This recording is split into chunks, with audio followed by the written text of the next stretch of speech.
I walked into Grandma Rosa's house that Thursday evening expecting the usual family dinner chaos, but the air felt different. Thick. Like the moment before lightning strikes, when your skin starts to tingle and you know something's coming. My name's Julia, and from wherever you're reading this, stay with me because that night I didn't just witness my family's greed, I documented it. Uncle Vincent was already there, leaning against the kitchen counter with that smile he saves for when he wants something, the one that never reaches his eyes.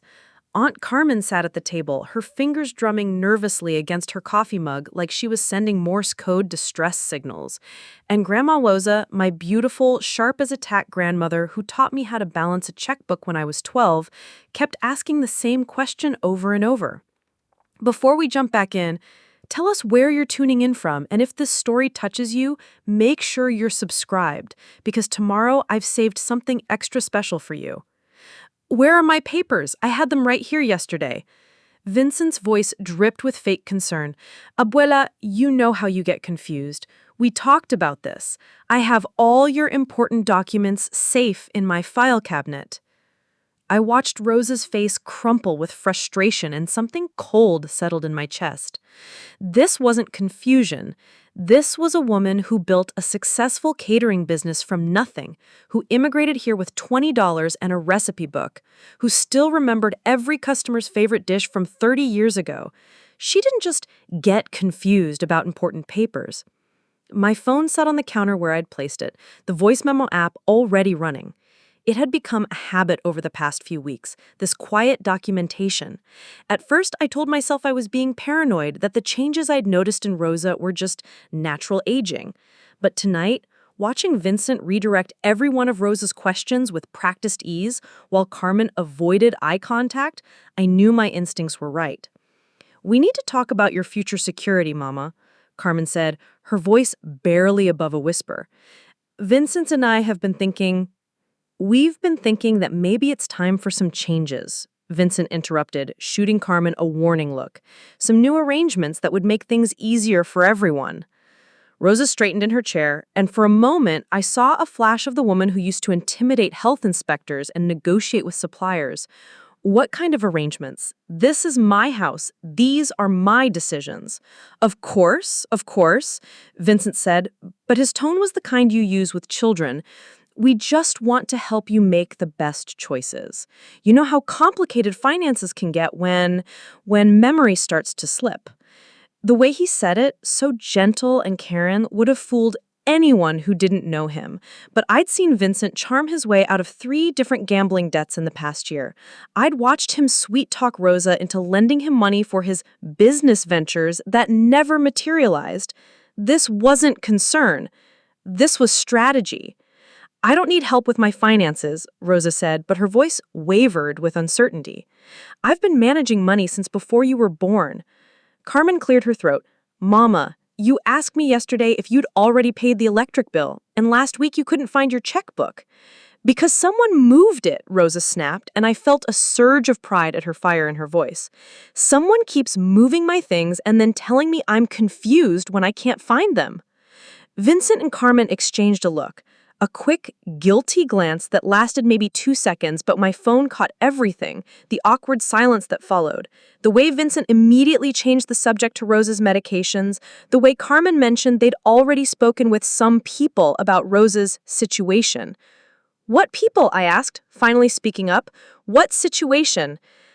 Vincent's charming mask slipped for just a moment, and I saw something calculating flash across his face. "Just professionals who specialize in elder care, mija, people who understand these things better than we do." "These things?" Rosa's voice rose. "What things? I'm sitting right here. Stop talking about me like I'm not in the room." But Vincent was already moving towards the living room, his hand gentle but firm on Rosa's elbow. "Let's sit somewhere more comfortable, Abuela. Carmen, can you bring those documents we discussed?" Documents. The word hit me like a physical blow. I watched Carmen hesitate, her eyes darting between Vincent and Rosa before she nodded and disappeared toward the back of the house. I stayed in the kitchen, my heart pounding as I listened to Vincent's voice drift from the living room. He was explaining something about power of attorney, about making things simpler and safer for Rosa. His tone was patient, loving even, but underneath it I heard something else. Urgency. Desperation, maybe. When Carmen returned with the manila folder, I caught a glimpse of official-looking papers with Rosa's signature at the bottom, but something about the signatures looked wrong. Too neat, too consistent. Rosa's handwriting had gotten shakier over the past year, but these signatures were perfectly uniform. I don't remember signing this, Rosa said, squinting at one of the documents. You did it last week, Mama, Carmen said, but she wouldn't meet Rosa's eyes.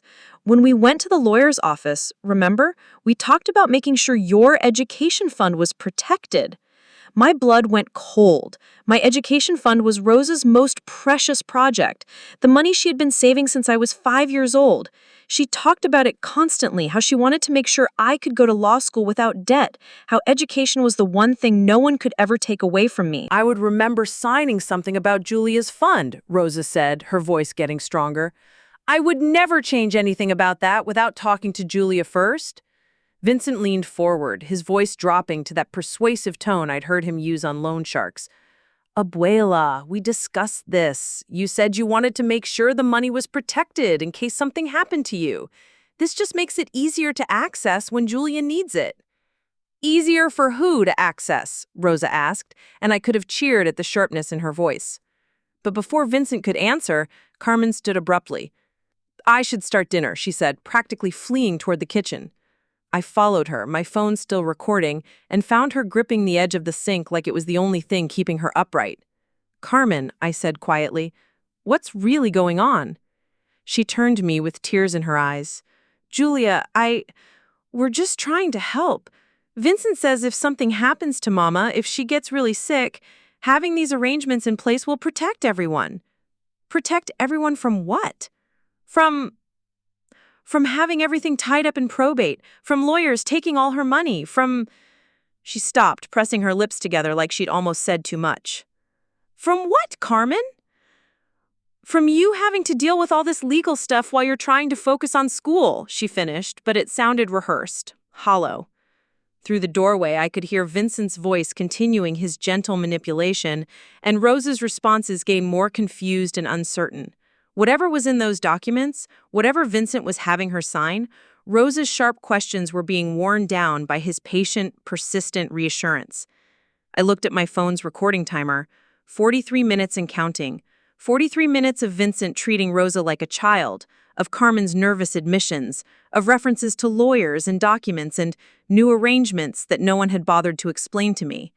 When I left that night, Rosa hugged me at the door like she always did, but she held on longer than usual. Julia, she whispered in my ear, if something happens to me, if I start acting strange or saying things that don't sound like me, I want you to remember this conversation. Remember that I would never change anything about your education fund without talking to you first. Promise me. I promised, my throat tight with emotion I couldn't name yet. As I drove back to my apartment, one thought kept circling through my mind. Rosa wasn't losing her memory. Someone was gaslighting her into believing she was, and I had recorded every second of it. Over the next 3 weeks, I became a detective in my own family. Not the confrontational kind who demands answers and makes accusations, but the quiet kind who watches and listens and documents everything. The kind who brings coffee to family gatherings and sits in corners where everyone forgets you're there. I started visiting Rosa twice a week instead of my usual Sunday dinner. Just checking in, I'd tell Vincent when he answered the door, my phone already recording in my pocket, making sure she's okay. Of course she's okay, he'd say, but there was something tight around his eyes. I'm taking very good care of her. And he was, in a way. The house was cleaner than it had been in months. Rosa's medications were organized in a weekly pill dispenser. Her bills were getting paid on time. But Rosa herself seemed to be fading, becoming smaller and more uncertain with each visit. I don't know where my checkbook went, she told me during my second visit, her hands fluttering nervously over the kitchen table. Vincent says I must have put it somewhere and forgotten, but I always keep it in the same drawer, always. I found it later, tucked away in Vincent's briefcase that he'd left open on the dining room table. When I mentioned it, he laughed it off. She was trying to pay the same electric bill 3 times. I had to take it away before she overdrafted her account. I'm handling all her finances now, just to keep her safe. Safe. The word was becoming Vincent's favorite justification for everything. Safe from confusion, safe from making mistakes, safe for having any control over her own life. The recordings on my phone started to tell a story. Vincent coaching Rosa on what to say when important people called. Carmen mentioning tricks to lawyers' offices that Rosa couldn't remember. Conversations that stopped abruptly when I entered the room. References to the new will and the new arrangements that no one had bothered to explain to me. But it was the medication that made me sick to my stomach. I'd been Rosa's granddaughter for 19 years. I knew her routines, her habits, her little quirks. Rosa took one blood pressure pill in the morning and a calcium supplement at night. That was it. She'd always been proud of her good health, skeptical of doctors who wanted to put her on unnecessary medications. But now there were 5 different pill bottles on her kitchen counter. 5. And when I asked Rosa about them, she looked genuinely confused. "I don't know where my checkbook went," she told me during my second visit, her hands fluttering nervously over the kitchen table. "Vincent says I must have put it somewhere and forgotten, but I always keep it in the same drawer, always." I found it later, tucked away in Vincent's briefcase that he'd left open on the dining room table. When I mentioned it, he laughed it off. She was trying to pay the same electric bill 3 times. I had to take it away before she overdrafted her account. I'm handling all her finances now, just to keep her safe. Safe. The word was becoming Vincent's favorite justification for everything. Safe from confusion, safe from making mistakes, safe from having any control over her own life. The recordings on my phone started to tell a story. Vincent coaching Rosa on what to say when important people called. Carmen mentioning trips to lawyers' offices that Rosa couldn't remember. Conversations that stopped abruptly when I entered the room. References to the new will and the new arrangements that no one had bothered to explain to me. But it was the medication that made me sick to my stomach. I'd been Rosa's granddaughter for 19 years. I knew her routines, her habits, her little quirks. Rosa took one blood pressure pill in the morning and a calcium supplement at night. That was it. She'd always been proud of her good health, skeptical of doctors who wanted to put her on unnecessary medications. But now there were 5 different pill bottles on her kitchen counter. 5. And when I asked Rosa about them, she looked genuinely confused.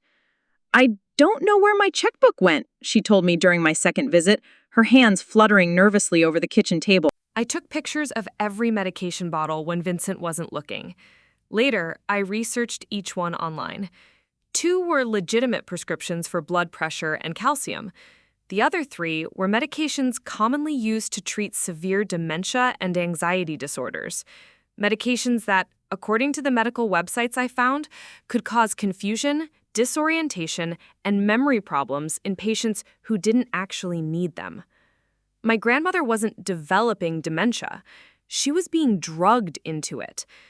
The evidence was building, but I needed more. I needed to understand the legal side of what Vincent was doing. So I started researching estate law, power of attorney, and elder abuse statutes. I learned about financial fraud and undue influence. I discovered that what I was witnessing had a name: systematic exploitation of a vulnerable adult. But I also learned something else that chilled me to the bone. Without concrete proof, it would be nearly impossible to prosecute. Family members manipulating elderly relatives was heartbreakingly common, and it was often dismissed as family disputes rather than criminal behavior. I would need irrefutable evidence: recordings, documents, witness testimony. I would need to be smarter than Vincent. During my 4th visit, Rosa pulled me aside while Vincent was in the bathroom. "Julia," she whispered, glancing toward the hallway, "I found something yesterday in my jewelry box. Papers I don't remember signing." She led me to her bedroom and opened the small wooden jewelry box where she kept her most precious things. Underneath her wedding ring and the pearl earrings my grandfather had given her, I found copies of documents that made my blood run cold. A new will, dated just 2 weeks ago, leaving everything to Vincent as her primary caregiver. A power of attorney document giving him complete control over her finances. A healthcare directive naming him as her sole decision-maker for medical choices. Rosa's signature was on every page, but something about the handwriting made my skin crawl. It was too steady, too confident for someone who'd been claiming confusion about signing documents. "I didn't sign these," Rosa said, her voice stronger than I'd heard it in weeks. I would never leave everything to Vincent. The business, the house, your education fund. I've always planned for that to go to you. I photographed every page with my phone, my hands shaking with rage and determination. Grandma, we need to be very careful about this. If Vincent realizes you found these, he'll drug me more, she finished. And the matter-of-fact way she said it broke my heart. I'm not as confused as everyone thinks I am, mija. I know what's happening to me. I just don't know how to stop it. That night, I sat in my apartment and listened to 3 weeks' worth of recordings. Vincent's voice, patient and loving on the surface, but controlling underneath. Carmen's nervous agreements and slip-ups about meetings Rosa couldn't remember. Rosa's confusion giving way to brief moments of startling clarity. But it was Ethan's voice that gave me the breakthrough I needed. My 16-year-old cousin had been in the background of several recordings, usually playing games on his phone or watching TV. But during one conversation about Rosa's deteriorating condition, I heard him mutter something under his breath. She seemed fine last month when she was helping me with my history project. Weird how she got so confused right after Uncle Vincent moved in. Vincent had moved in with Rosa 6 weeks ago, claiming it was temporary while he got back on his feet after his divorce. But according to Ethan's offhand comment, Rosa's confusion had started right around that same time. I rewound the recording and listened to Vincent's immediate response to Ethan's observation. His voice got sharp, almost angry, before he caught himself and returned to his usual gentle tone. Your grandmother's been sick for a while, Ethan. Sometimes older people hide their symptoms until they can't anymore. That's why it's so important that family steps in to help. But I could hear the lie in his voice, and more importantly, my phone had recorded it. The pattern was clear now. Vincent wasn't just taking advantage of Rosa's declining mental state. He was actively causing it, using medication and psychological manipulation to make her more vulnerable, more dependent, more willing to sign documents she didn't understand. And he had no idea I was building a case against him, one recording at a time. I became obsessed with technology in a way that would have made my computer science friends proud. Every app, every cloud service, every backup system became a tool in my mission to protect Rosa. But I had to be careful. If Vincent suspected what I was doing, if he realized I was documenting his fraud, Rosa would be completely at his mercy. The first thing I did was set up automatic cloud backup for everything. Not just the obvious files, but every photo, every recording, every screenshot. I used 3 different cloud services because I'd read horror stories about accounts being hacked or deleted. Google Drive, iCloud, Dropbox. Vincent would have to be a cybersecurity expert to find and eliminate all the evidence I was collecting. But I also learned about voice-activated recording. My phone could start recording with a simple phrase, which meant I didn't have to obviously fiddle with apps every time I walked into Rosa's house. Hey Siri, make a voice memo became my secret weapon, disguised as casual interaction with my phone. But the real breakthrough came when I found Rosa's original will. I'd been visiting more frequently, bringing takeout dinners and helping with household tasks that Vincent hadn't thought to handle. During one of these visits, while Vincent was out running errands, probably placing bets based on the racing forms I'd seen in his car, Rosa asked me to help her look through some old boxes in her bedroom closet. I know I put important papers somewhere safe, she said, her voice carrying that heartbreaking mix of determination and confusion that had become so familiar. Before all this started, before I became so scattered, we found the box behind her winter coats, a small fireproof safe that she'd forgotten the combination to. But Rosa had always been practical about important things, and after 20 minutes of trying variations of family birthdays and anniversaries, we discovered she'd written the combination inside her jewelry box in tiny, careful handwriting.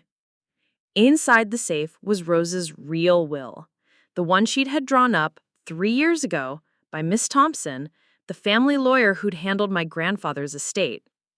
Reading it made me cry and filled me with determination in equal measure.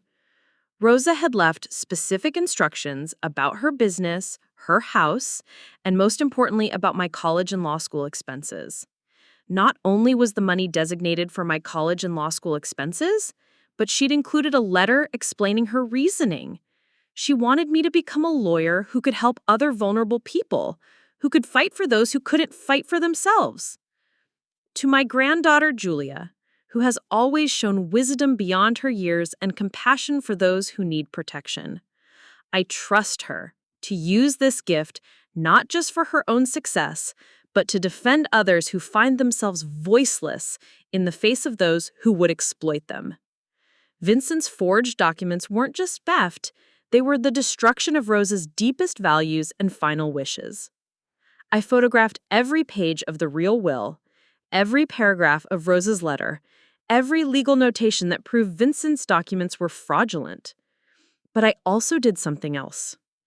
I researched Miss Thompson's background and discovered she specialized in elder law and had written articles about financial abuse of seniors. Rosa had chosen her original lawyer wisely. Miss Thompson would understand what we were dealing with. Over the next week, I documented everything I could. I recorded Vincent explaining to Carmen how to help Rosa remember signing documents she'd never seen before.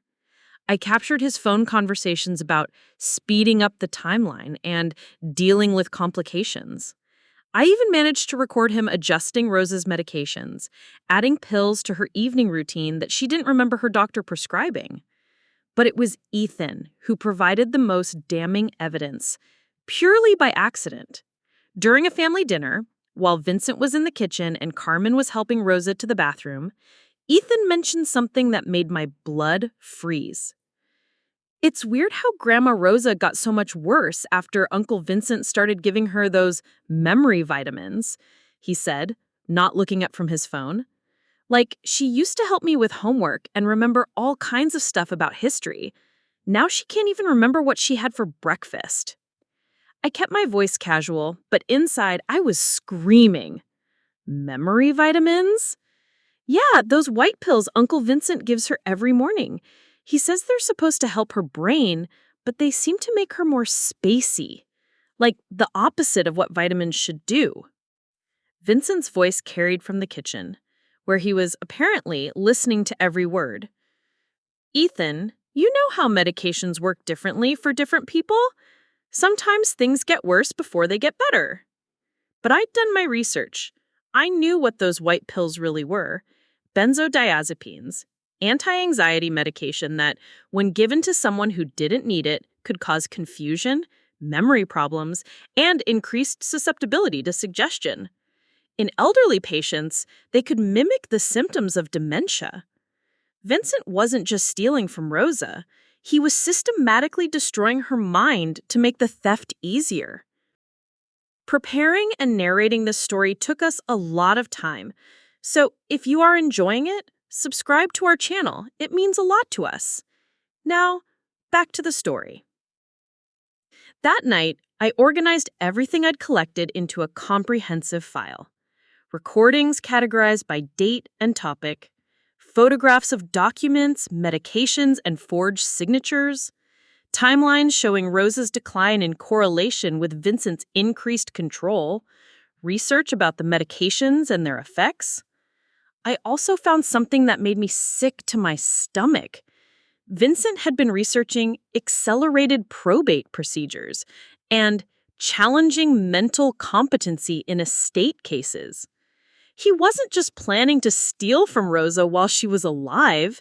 He was laying the groundwork to have her declared mentally incompetent so he could control everything legally. But he'd made one crucial mistake. He underestimated the granddaughter who'd learned to be quiet and observant in a family that rarely listened.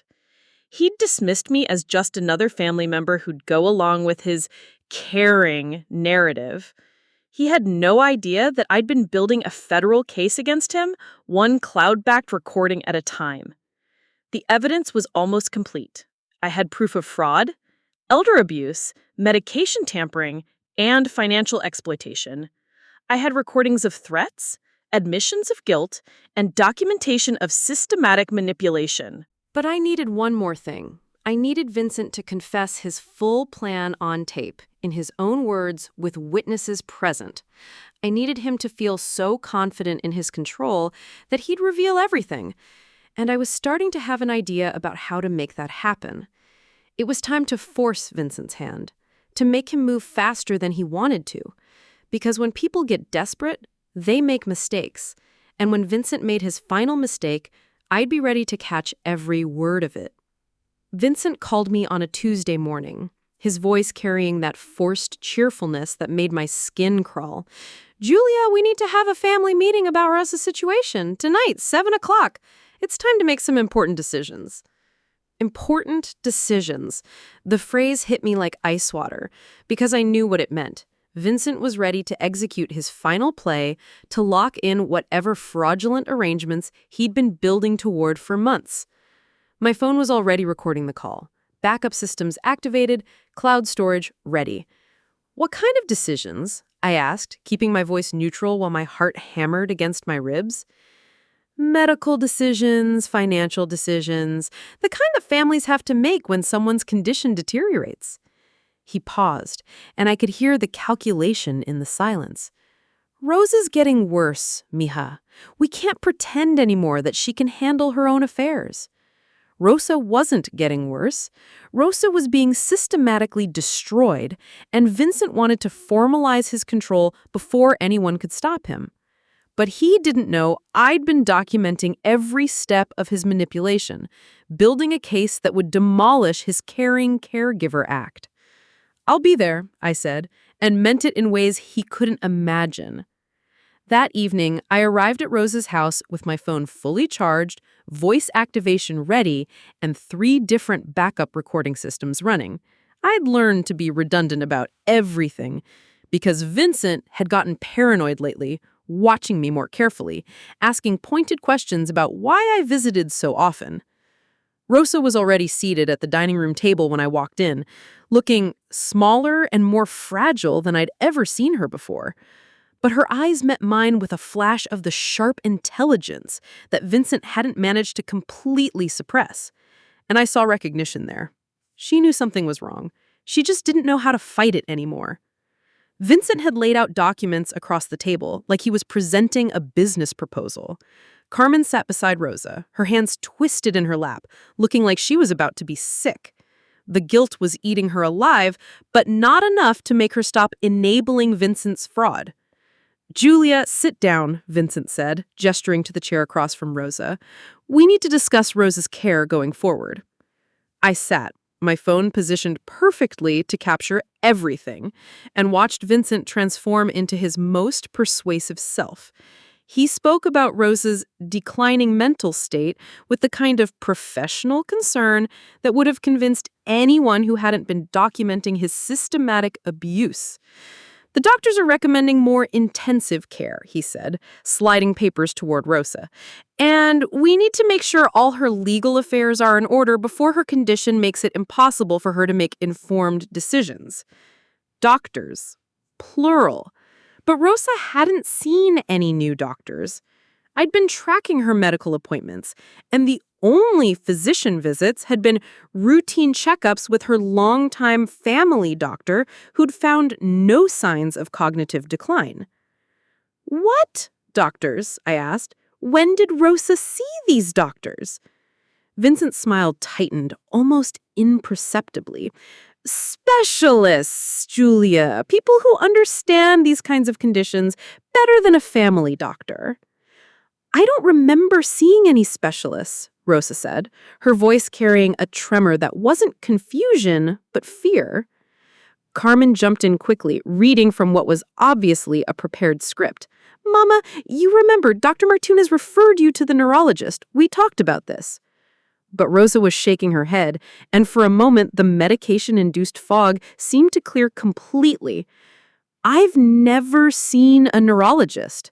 I would remember that. And Dr. Martinez never said anything about my memory being a problem." Vincent leaned forward, his voice dropping to that gentle, patronizing tone that made my want to scream.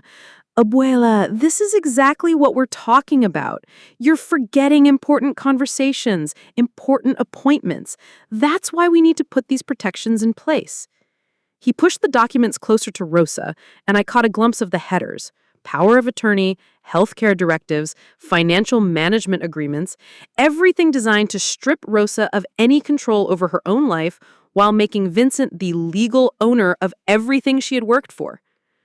I need to read these first, Rosa said, reaching for the papers with hands that shook more from emotion than age. Of course, Vincent said, but his voice carried impatience now. But remember, we discussed all of this already. These are just the formal documents for what we've already agreed on. Lies. All of it. Rosa had never agreed to transfer her assets to Vincent. She'd never agreed to give him medical power of attorney. She'd never even agreed to let him manage her finances. But Vincent had been gaslighting her for so long, making her question her own memory so systematically that she was starting to doubt her own recollection. I watched Rosa try to read the documents, saw her struggle with words that should have been familiar, and realized that the medications Vincent had been giving her were affecting more than just her memory. They were impacting her ability to process complex information, making it nearly impossible for her to understand what she was being asked to sign. "This is a lot to take in," Rosa said finally. "Can I have some time to think about it?" Vincent's mask slipped for just a moment, revealing the cold calculation underneath. "Abuela, we've been thinking about this for weeks. The doctors say we can't wait much longer. Your condition could deteriorate rapidly, and then it would be too late to put these protections in place." "Protections for who?" Rosa asked, and I felt a surge of pride at the strength in her voice. "For you, Mama," Carmen said, but she couldn't meet Rosa's eyes. "For all of us, so we know you're safe and cared for." Safe. That word again. Vincent's favorite justification for every violation of Rosa's autonomy.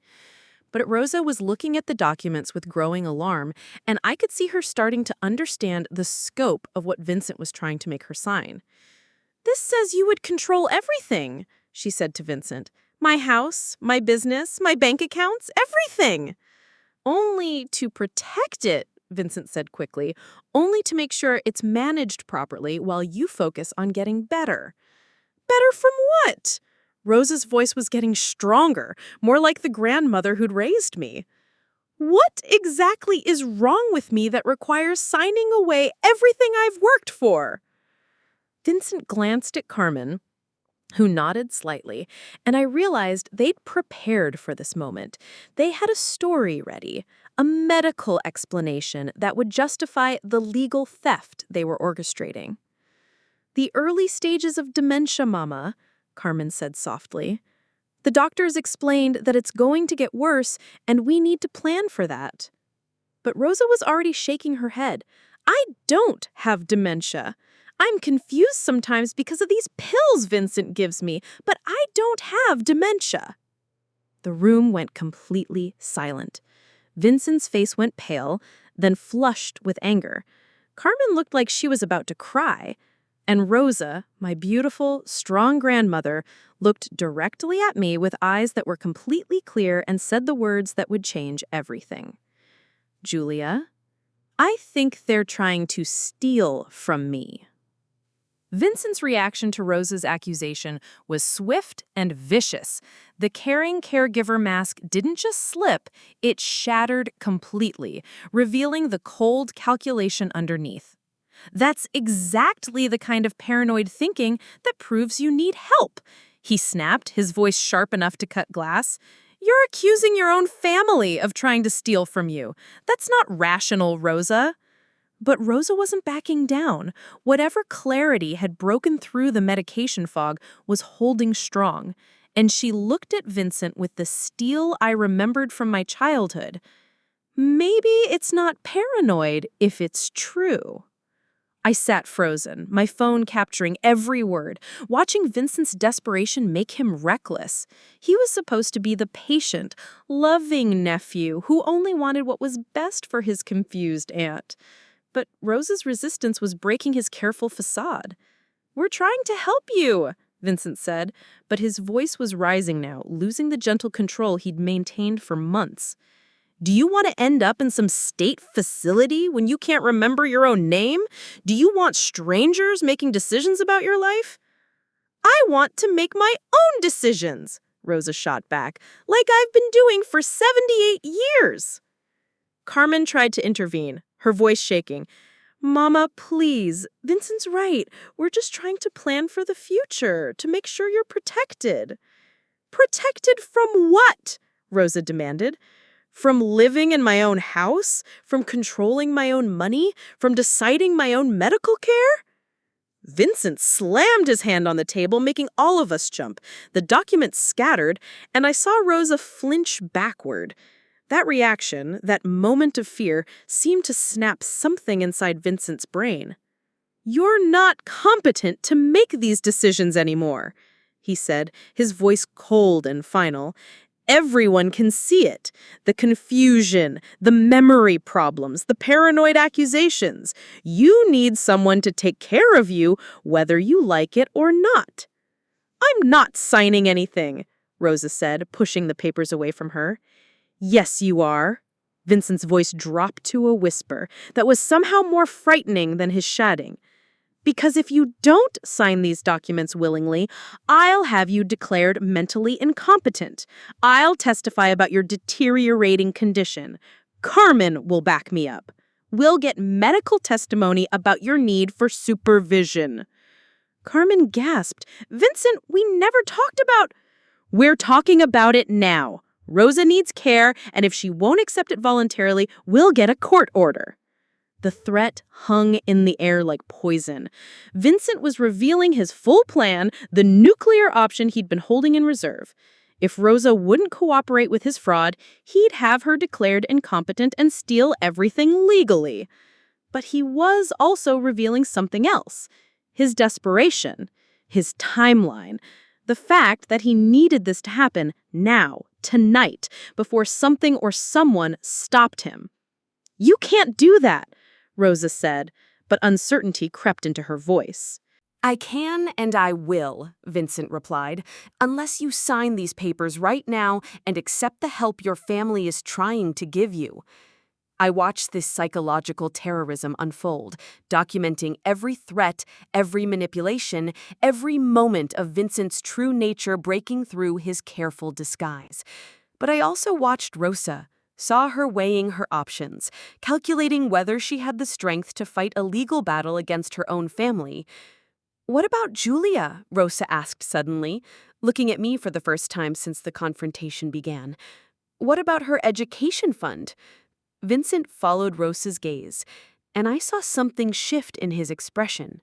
Suspicion, calculation, like he was seeing me clearly for the first time. Julia's education fund will be protected, he said slowly. Everything will be managed properly. By you, Rosa said. By me, Vincent confirmed, as your appointed guardian and power of attorney. The word guardian hit like a physical blow. Vincent wasn't just planning to control Rosa's assets.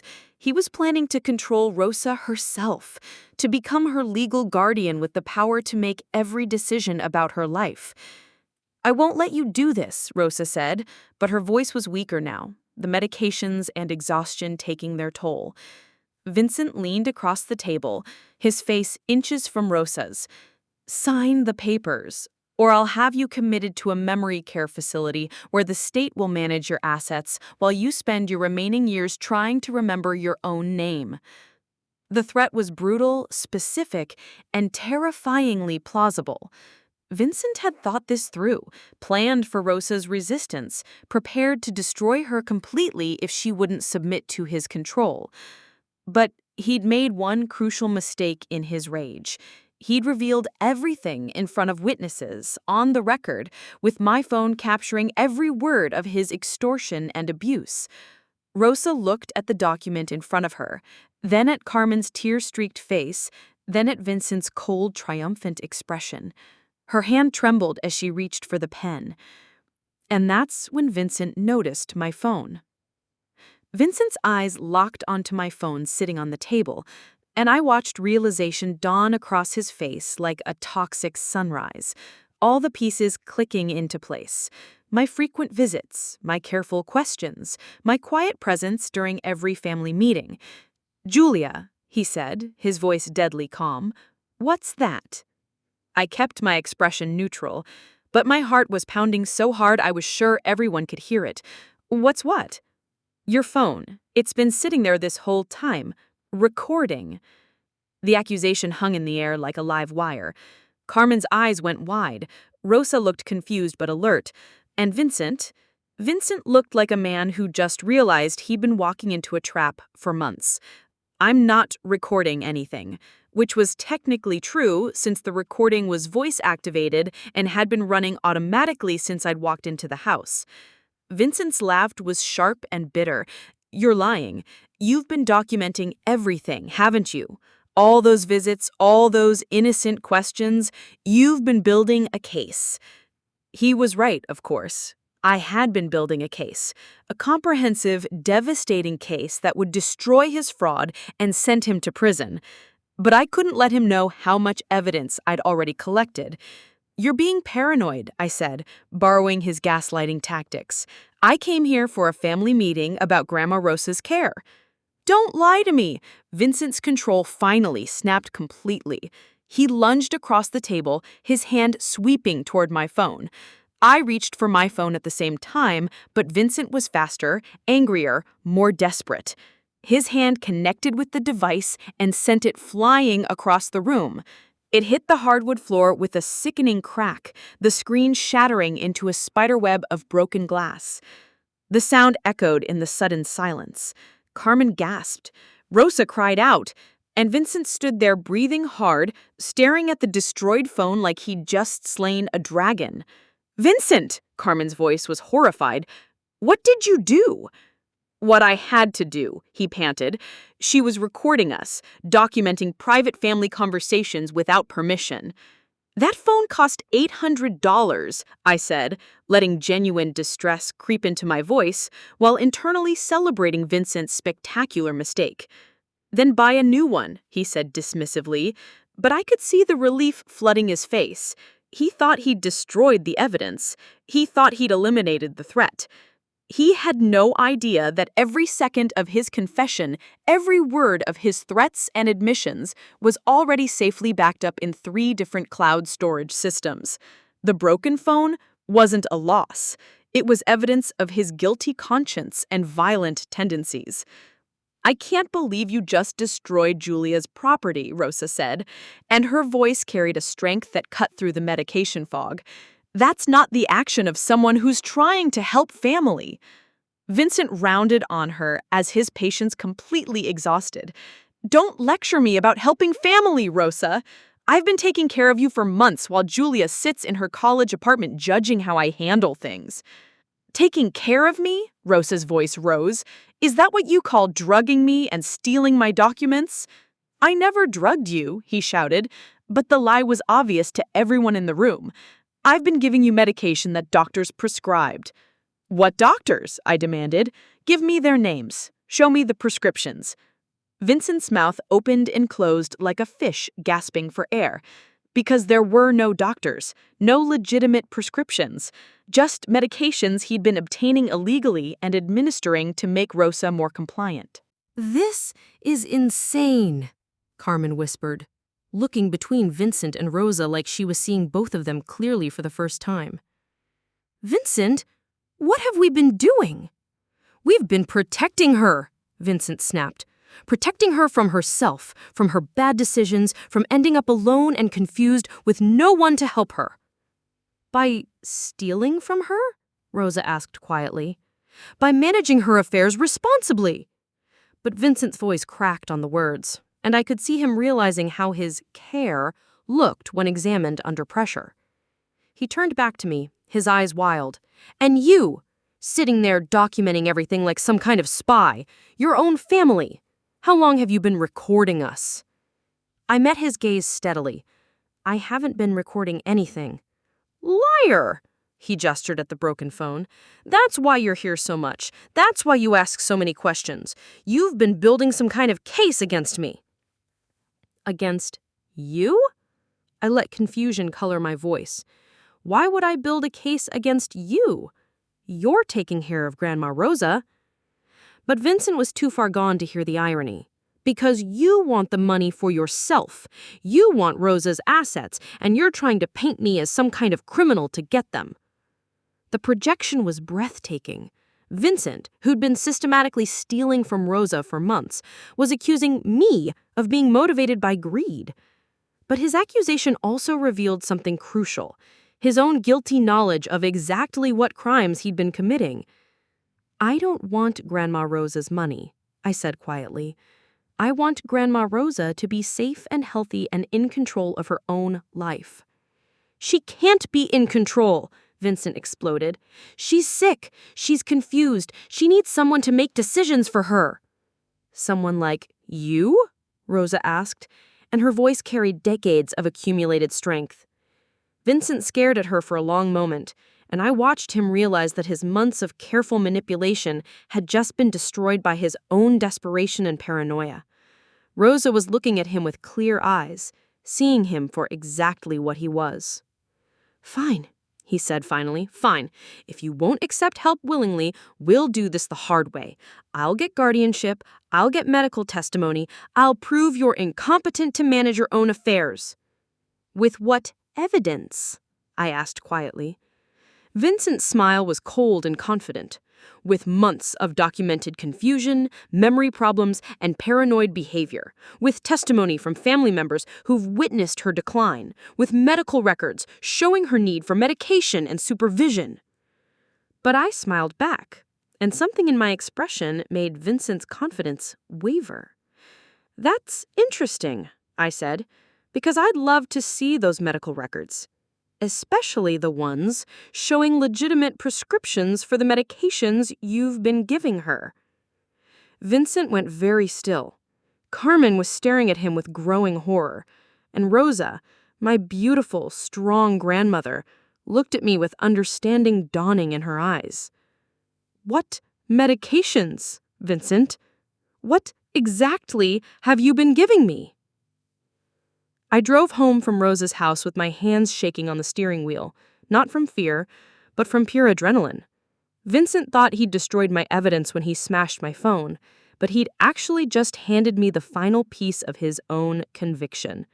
The man who'd spent months manipulating a vulnerable elderly woman had just committed assault and destruction of property in front of witnesses, all while confessing to systematic fraud. The moment I walked into my apartment, I went straight to my laptop and opened my cloud storage. 3 different backup systems, all running automatically, all containing months of Vincent's crimes in his own voice. As I scrolled through the files, I realized I had captured even more than I'd planned. Every conversation, every threat, every moment of manipulation was there, time-stamped and organized. But it was tonight's recording that made me smile with grim satisfaction. Vincent's complete breakdown, his threats to have Rosa committed, his admission that he'd been controlling her medications, his violent destruction of my phone. All of it recorded in crystal clear audio that would destroy any claim that he was a caring, concerned family member. I started transcribing the most damning conversations, creating a timeline that showed Vincent's systematic abuse. The evidence was overwhelming. Financial fraud, elder abuse, medication tampering, threats of false imprisonment, and destruction of property.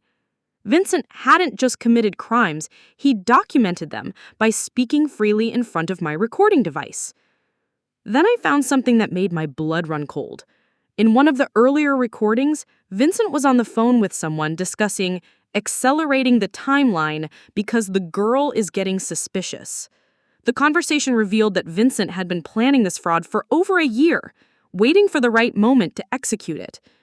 But more disturbing was his discussion of Rosa's medications. He wasn't just giving her random pills to make her confused. He had researched specific drugs that would mimic dementia symptoms, create memory problems, and make her more susceptible to manipulation. This wasn't opportunistic theft. This was premeditated, systematic psychological torture. I spent the next 3 hours organizing everything into a comprehensive case file.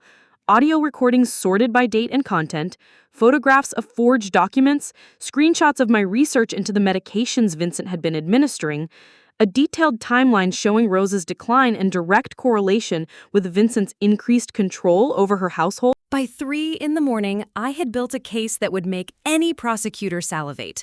But I also knew that elder abuse cases were notoriously difficult to prosecute, especially when they involved family members. I needed legal allies who understood these crimes and had experience fighting them. That's when I remembered something Rosa had mentioned months ago.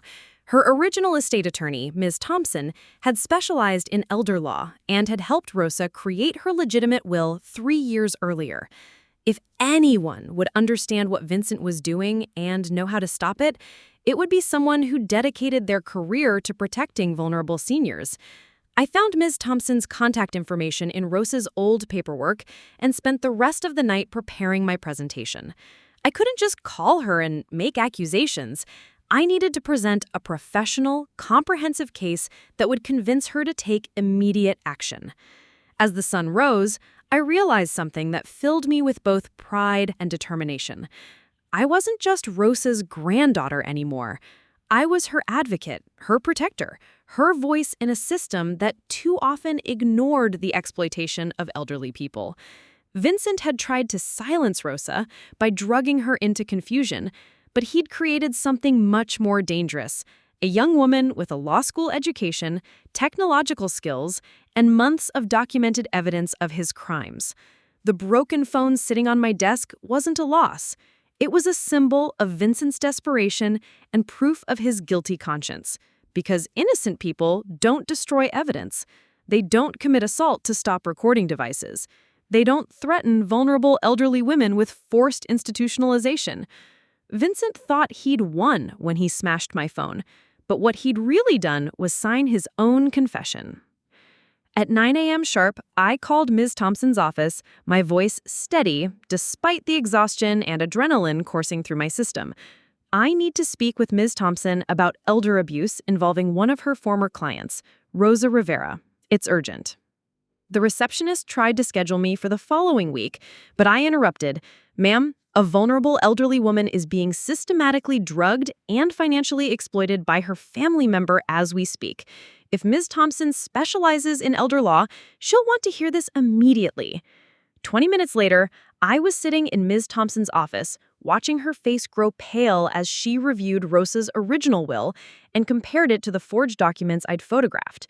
Her expertise was immediately apparent in the way she examined the signatures, the legal language, the witness requirements that Vincent had completely ignored. These new documents are fraudulent, she said, her voice carrying the authority of someone who'd seen this before. The signatures are too consistent, the witness notarizations are fake, and the legal language doesn't match Rosa's original instructions. There's more, I said, and played her selected recordings from my phone backups. Ms. Thompson listened to Vincent's threats with growing alarm, taking notes as he described his plans to have Rosa declared incompetent, his admission of controlling her medications, his threats of forced institutionalization. When the recording reached Vincent's violent destruction of my phone, she stopped writing and looked at me directly. How long has this been going on? At least 6 months of systematic abuse, maybe longer. I showed her my timeline, my medication research, my documentation of Rosa's forced isolation from friends and neighbors. Ms. Thompson was quiet for a long moment, then picked up her phone. I'm calling Detective Williams. He's with the Financial Crimes Unit and specializes in elder abuse cases. You've built a prosecution-level case here, Julia. When Detective Williams arrived an hour later, I expected skepticism. Family disputes were messy and accusations between relatives were common. But Detective Williams listened to my evidence with the focused attention of someone who'd seen real elder abuse before. The medication tampering alone is a felony, he said after reviewing my research.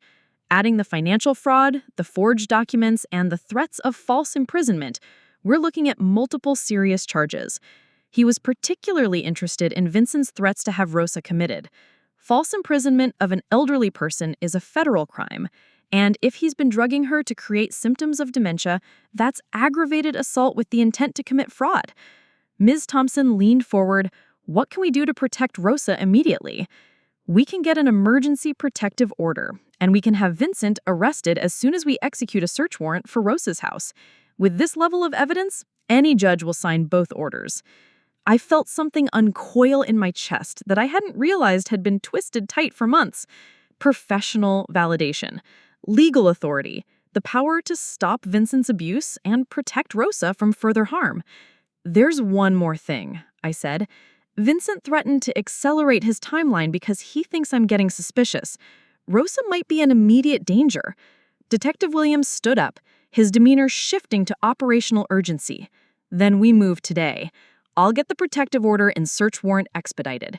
Miss Thompson, can you arrange emergency legal guardianship to override any documents Rosa might have been forced to sign? Already drafting the paperwork, she replied. As I watched these professionals mobilize to protect my grandmother, I realized something profound had shifted. For months, I'd been the lone voice documenting Vincent's crimes, the only person who believed Rosa was being systematically abused. Now I had allies, experts who understood these crimes and had the authority to stop them. Vincent thought he'd eliminated the threat when he destroyed my phone, but what he'd actually done was trigger a legal avalanche that would bury him completely. Because the evidence wasn't in my phone, the evidence was in the cloud, backed up and organized and ready to destroy his carefully constructed fraud. And tonight, when Vincent thought he was safe to complete his theft, he was going to discover that his victim's granddaughter had been building his prison one recorded conversation at a time. Detective Williams knocked on Rosa's door at 6 p.m., just as Vincent was pressuring her to sign the final set of fraudulent documents. I stood behind the detective, my heart pounding as I heard Vincent's voice through the door, still maintaining his gentle, caring tone, even as he coerced a confused elderly woman into signing away her life. "Police, open the door." The silence that followed was deafening. Then footsteps, hushed, urgent voices, the sound of papers being shuffled. When Vincent finally opened the door, his face went through a series of expressions that would have been comical if the situation weren't so serious. Confusion, then recognition as he saw me behind the detective, then dawning horror as he realized what was happening. "Officers, is there a problem?" Vincent's voice was carefully controlled, but I could see the panic in his eyes. "Vincent Rivera, you're under arrest for elder abuse, financial fraud, and assault." Detective Williams stepped forward with handcuffs, his voice professional and implacable. "You have the right to remain silent." "This is insane," Vincent said, but his voice cracked. "I've been taking care of my aunt. These are family matters, not police business." "Family matters don't involve drugging elderly relatives or forging legal documents," Detective Williams replied. "Turn around and put your hands behind your back." I pushed past them both, heading straight for Rosa, who was sitting at the dining room table, looking confused and frightened. Carmen was beside her, crying openly, and I could see the relief in her face as she realized the nightmare was finally ending. "Grandma Rosa," I said, kneeling beside her chair, "you're safe now. Everything Vincent made you sign, it wasn't legal. Your real will is safe. Your money is safe. You're safe." Rosa looked at me with tears in her eyes. "Julia, I knew something was wrong. I kept trying to remember, but the pills made everything so foggy." "I know," I said, holding her hands. "I recorded everything, every conversation, every threat, every time he pressured you. The police have all the evidence they need." Behind us, Vincent was arguing with Detective Williams, his careful composure completely shattered. "You can't prove anything. She's my aunt. I was helping her. Whatever Julia told you, she's lying." Detective Williams pulled out his phone and played one of my recordings. Vincent's own voice filled the room, threatening to have Rosa committed, admitting to controlling her medications, describing his plans to steal her assets. Vincent went completely white. That's was taken out of context. You don't understand the situation." "I understand perfectly. We have months of recordings, forged documents, evidence of medication tampering, and witness testimony. This isn't a family dispute, Mr. Rivera. This is systematic elder abuse, and you're going to prison for it." Carmen broke down completely as the protective services worker arrived to ensure Rosa's immediate safety. "I'm so sorry, Mama. I knew it was wrong, but I was scared. I needed the money for my kids, and Vincent said it would just be temporary, just until you got better." "But I wasn't sick," Rosa said, her voice stronger than I had heard it in months. "He was making me sick." The protective services worker began documenting the medications Vincent had been giving Rosa, photographing the pill bottles, taking notes about Rosa's confused state. Miss Thompson arrived with emergency court orders that invalidated every document Vincent had forced Rosa to sign. As Vincent was led away in handcuffs, he turned to me with pure hatred in his eyes. "You destroyed your own family for money. You'll never prove half of what you think you know." I met his gaze steadily. "I don't think I know anything, Vincent. I documented everything you did and said in your own words. Your greed destroyed this family, not my evidence of it." The house felt different with Vincent gone. Lighter somehow, like a poisonous presence had been removed. Rosa was already seeming more alert, more like herself as the medications worked their way out of her system. Detective Williams handed me a card. "We'll need you to testify when this goes to trial, but based on the evidence you've collected, he'll likely plead guilty rather than face a jury hearing his own recorded confessions." Ms. Thompson was already working on restoring Rosa's legal autonomy, invalidating the fraudulent documents, and ensuring her original will remained in effect. As the officials finished their work and left, I sat with Rosa in her living room, holding her hand while she processed everything that had happened. "How long were you recording him?" she asked. "Months," I admitted. I knew something was wrong, but I needed proof that would hold up in court. Rosa squeezed my hand. "You saved my life, mija. He would have taken everything and left me in some institution, confused and alone." "You're not confused," I said firmly. "You were being drugged. There's a difference." Rosa smiled, and for the first time in months, it reached her eyes. "My smart granddaughter, the lawyer who fights for people who can't fight for themselves, just like I always dreamed you'd be."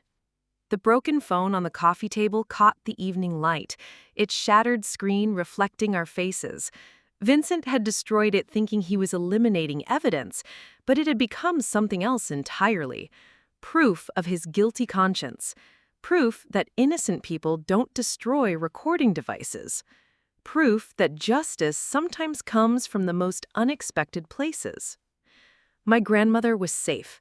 Vincent was in custody, and I had learned something powerful about the intersection of technology, patience, and love in the fight against those who prey on the vulnerable. The cloud had kept every secret, and now those secrets were setting Rosa free.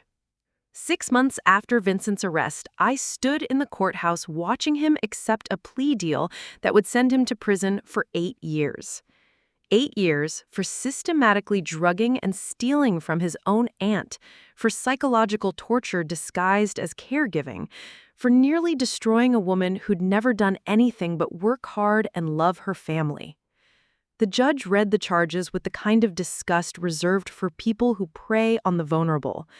Elder abuse, financial fraud, assault, medication tampering, false imprisonment conspiracy. Vincent had tried to claim he was protecting Rosa, but his own recorded voice had made that defense impossible.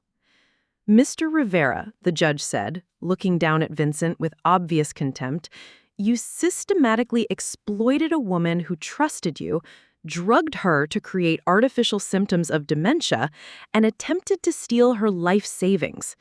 This court finds your actions particularly heinous because they were committed against a family member who depended on your care."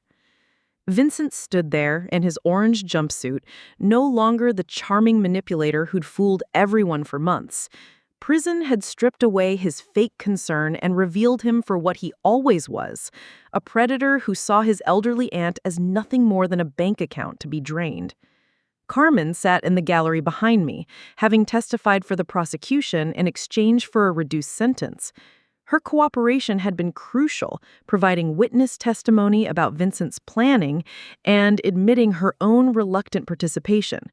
She'd received 2 years probation and mandatory counseling, which seemed appropriate for someone who'd been coerced into enabling abuse through her own desperation.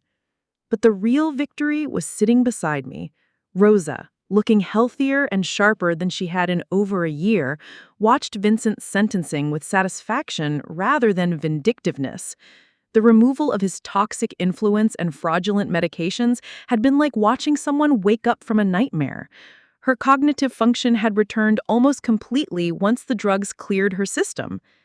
"He looks smaller," Rosa whispered to me as Vincent was led away in shackles. She was right. Without his ability to manipulate and control vulnerable people, Vincent had shrunk into what he really was, a desperate, pathetic man who'd destroyed his own family for gambling money. After the sentencing, Ms. Thompson met us in the courthouse lobby with documents that officially restored all of Rosa's assets and legal autonomy. Every fraudulent paper Vincent had forced her to sign had been invalidated. Every dollar he'd stolen had been recovered. Every decision about Rosa's life was back in her own hands where it belonged. "Your grandmother's estate is completely protected," Miss Thompson told me with satisfaction, "and there are new safeguards in place to prevent this kind of exploitation in the future." But the legal victory was only part of the story. The real transformation had been in Rosa. Free from Vincent's psychological manipulation and artificial confusion, she'd reclaimed her independence with a vengeance. She was cooking again, managing her own finances, even considering reopening her catering business on a small scale. "I feel like I've been sleeping for a year and finally woke up," she told me one evening as we sat in her kitchen, the same table where Vincent had threatened to have her committed. "It's strange remembering how confused I felt when it wasn't really me at all." The experience had changed me, too, in ways I was still discovering. I'd switched my major from general pre-law to elder advocacy, inspired by my own family's experience and determined to help other families facing similar exploitation.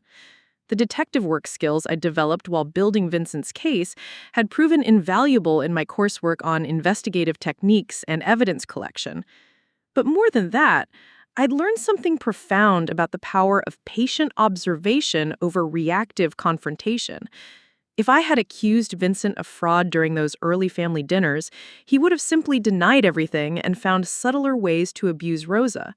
By staying quiet and documenting everything, I'd given him enough rope to hang himself with his own words.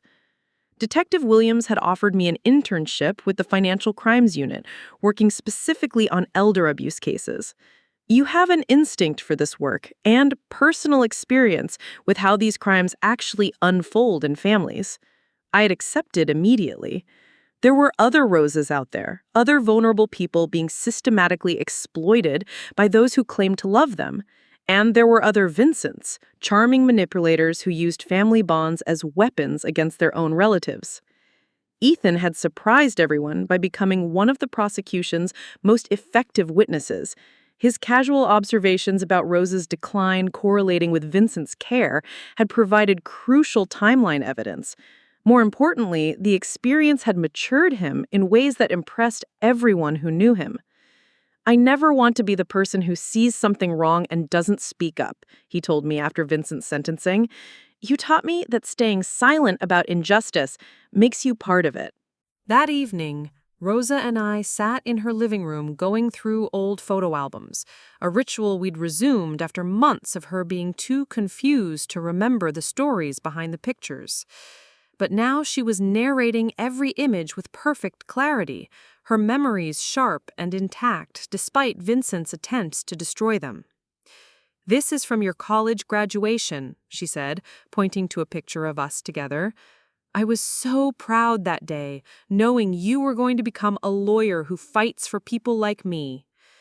"You were never supposed to need fighting for," I said, but Rosa shook her head. "Everyone needs someone willing to fight for them, mija. The strong, the weak, the confused, the clear-minded. That's what family should be. That's what you were for me when I couldn't fight for myself." She pulled out the letter she'd written 3 years earlier, the one explaining her education fund and her dreams for my career. "I want you to read this again, now that you understand what I was really asking of you." I read her words about becoming a lawyer who protects the voiceless, who fights for those who find themselves vulnerable to exploitation. But now I understood it wasn't just career advice. It was prophecy. Rosa had somehow known that her own granddaughter would need to become her protector. "You saved my life," Rosa said simply. "But more than that, you saved my dignity. You made sure I got to remain myself instead of becoming the confused old woman Vincent wanted me to be." The broken phone still sat on my desk at home, a reminder of Vincent's desperation and my own determination. I'd kept it not as a trophy, but as a symbol of how apparent destruction can sometimes preserve the most important evidence.